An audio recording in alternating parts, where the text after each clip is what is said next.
Good evening. Welcome to Prac Teacher 101 by Prac-E, an online resource made by teachers for teachers. In this episode, we actually interview a real senior teacher about what they specifically want to see from their Prac students coming into their schools. Because we're talking about Prac nightmares, those real life horror stories where you go out on practicum and it just doesn't click from the very get-go. And that's coming up right now.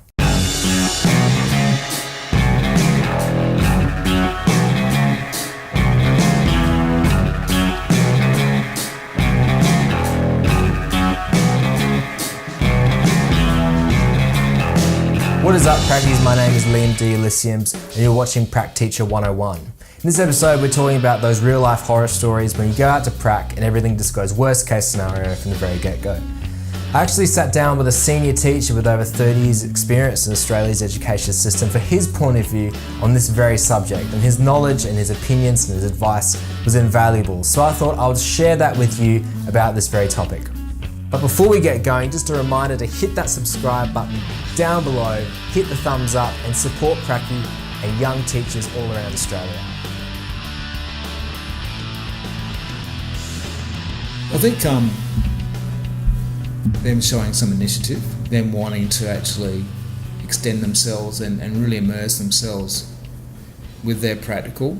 What you're hearing is the voice of Peter Auliciems, a senior teacher within Australia's education system with over 30 years classroom experience. Peter currently is the head of department at one of Brisbane's top private schools, but has taught all around Australia, in South Australia, Victoria, Upper North Queensland and now in Brisbane. And also I've given my prac teachers the choice of actually developing sort of little units of work and giving them just very broad course outlines and letting them get some ownership by developing some lessons and then them showing me what they've come up with before they actually introduce it to the kids in the classroom. So I've been really blessed with the three teachers that I've had on my three practical experiences. Each one of them I was able to add different things from things that they did well onto my own pedagogical toolkit. But I've found that that's not always the case, especially with some of my friends at university. Some of their horror stories are pretty massive in terms of what they've gone through on their pracs. And unfortunately, that's sometimes the case. You go out on schools and you disagree, whether it just be personality-wise, you just don't mesh with the teacher that you're with, or you disagree thoroughly with their pedagogy in terms of how they teach their classes, and you think you're doing a good job and you do what you want to do, but then they come in after class and go, nah, that didn't work, I don't agree with what you're doing. And sometimes that's good.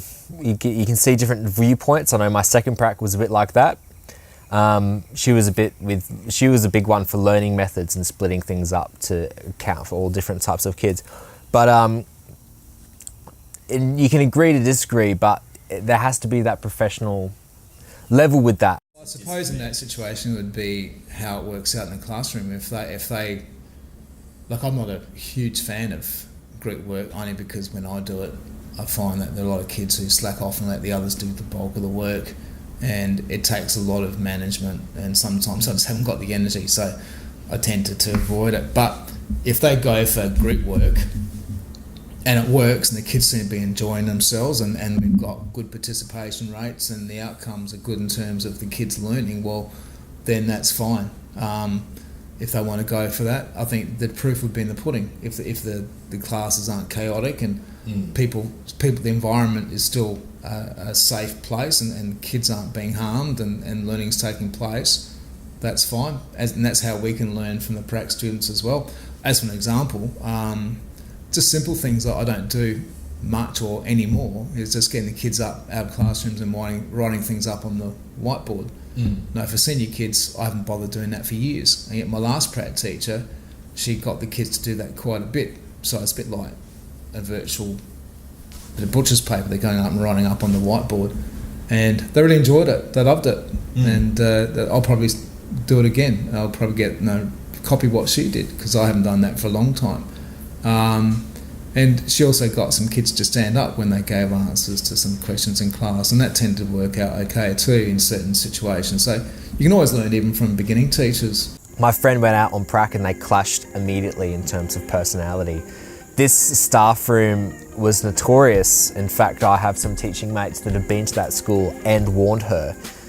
before she went to that school that staff room is particularly cliquey, and there's like, it's almost like high school where there's like the bitchy girl group, and her mentor teacher was in that group. And this particular teacher had a notoriety as deliberately setting up her Prac students to fail and then giving them a disastrous report almost for the fun of it. And that's not me speaking, that's not my own words, that's from a colleague of hers that had left that school since, and her own words said that, you know, sometimes I deliberately fail them to keep them in check and give them a reality check, and just had this really shitty attitude in terms of Prac students when some of these young educators need support from that time especially. So you're gonna get teachers like that sometimes, and this particular mentor teacher was just horrible. Some of the stories was just, I couldn't imagine being in that situation. For instance, she said, okay, you're doing this lesson in this unit plan on Thursday, and she gave it to her on the Wednesday. So giving her an afternoon to plan for it. And she said, okay, you're doing it on the water cycle. Off you go. Gave her no resources, gave her no context in terms of what they knew already or what they need to know. Just basically said, there you go, which left my friend looking at, you know, Akara, looking at online resources, trying to find anything to do with the water cycle. So she spent all night, all afternoon, all night, and then got up, especially early in the morning, lesson planning for this particular lesson, because this was like her big lesson for the week, her first massive one where she had to plan it from the get-go. Activities, discussion, concluding activities, everything. And so she'd planned it all, went in the day after and walked in on her teacher, her mentor teacher, teaching that very lesson already. Because she went to the staff room, she wasn't there, and then one of her colleagues said, oh, she's already down teaching. She went, teaching? I was supposed to take this lesson. Then went down and saw her teaching the very lesson that my friend had planned for all afternoon, all night, and in the morning. And she walked in, and her teacher kind of nodded at her, and she just sat back and observed, and tore up her lesson plan and went, what the hell? And afterwards, the teacher said, oh, just do the next one. Just do the next lesson in the unit plan, which was a revision lesson. And because she was a student teacher, she didn't know what they had learned, so she didn't know what they had to revise for, which in turn, in her end of report paper, said, so-and-so does not plan effectively for lessons, and failed her for that criteria. We actually took it to the university, and they were able to scrap that and say, I don't know what's going on with that. We've heard stories about that staff room, don't worry about it. We saw what you were doing, we saw your planning. Just scrap her report and we'll move on. We'll put a line through it. So luckily the university had her back, but if the university didn't, then she would be left with a failed prac under her name. In terms of disastrous scenarios, they should be avoided, and you'll find that most of the uni pracs have like an intervention before things go too awry, whereby we're to communicate with the university to say, oh, things aren't working out for these following reasons. I've got a few little horror stories. I remember when I was doing my own practical, there was a young lass who was sent to a public high school in Adelaide, and the school remained nameless, and the teacher there actually used her like extra help, and it was particularly hot as Adelaide can get in summer, and she used to let the Prac teacher look after classes while she used to go home, water the lawn and the garden and that sort of thing. And it'd be like year 9 life. I think the school was there for PE, and this was just when health and PE and was sort of coming to a bit of a morphed subject. And I think the lesson she was left with senior kids was sex ed, and here she was, a girl of 18 to look after a class of unruly kids, and they were literally climbing out the window, and she didn't go back. Yeah, and the university had to intervene and say, no, what's going on. So if you are in a situation like this, you're in a prac, you're gearing up for your first practical experience, and you get a nightmare like this, make sure that you keep in touch with your uni representative. Universities are getting better and better at that all the time. I know when I first started university, it was kind of like, here's my email me your final report, and that's it. And you never heard from that person again, but now they're getting more of a supportive role. where they want to keep in touch all the time? Because I think they've had a few experiences like this. So keep in touch, especially with your university. I think you need to be pretty aware of what your university can do for you in terms of looking out for you. I think it's probably pretty important to have a journal and to document everything. If you've been asked to prepare some lessons, make sure that you do that electronically as well, maybe on a PowerPoint.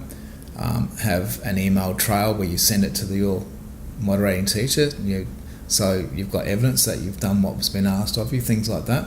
So if they come back and say, this particular Prac student didn't show initiative and was unprepared and didn't have stuff ready for lesson, well then you can say, hang on, that particular Prac student could go back to their union saying, I find this is an unfair accusation, and here's my evidence, this is what I prepared, and the Prac teacher did have that. So I think it's pretty important that they document everything. Thank you so much for watching. This has been Prac Teacher 101. My name is Liam D. Auliciems, and this is Prac-E, an online resource made by teachers for teachers. If you have any questions or queries, please make sure to get into contact with us in the email down below. Maybe your Prac's looking like some of the horror stories that we've shared. We're more than happy to give you a hand. Remember to hit that subscribe button, hit the thumbs up, support Prac-E and support young Australian education. Thank you so much, and we'll see you next week.